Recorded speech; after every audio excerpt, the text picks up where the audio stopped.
سلام بچه ها، حالتون چطوره؟ اومدیم یک گیم پلی کال آف دیوتی موبایل. خب اینجا این بنده خدا دمیج شد. این یارمونم که اصلا کیل دوز نبود دنبال این بنده خدا را افتاد.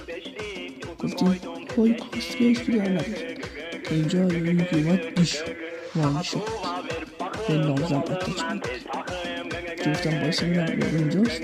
بهترین تصمیم گرفته گفتم پریدم پایین اینم یارو دیدم یکی داره بین فالتینا و خوش داره داخل خونه چند کجا رفتم داخل خونه دیدم آتیشی کشیده و رفته بالا و جوجه کباب صدا پاش میدم دیدم یارای خوشگلی ما زدم یک دستی گفتم من که آدم رفت بودم اینجا گفت به من نزن. منم گفتم باشه چشم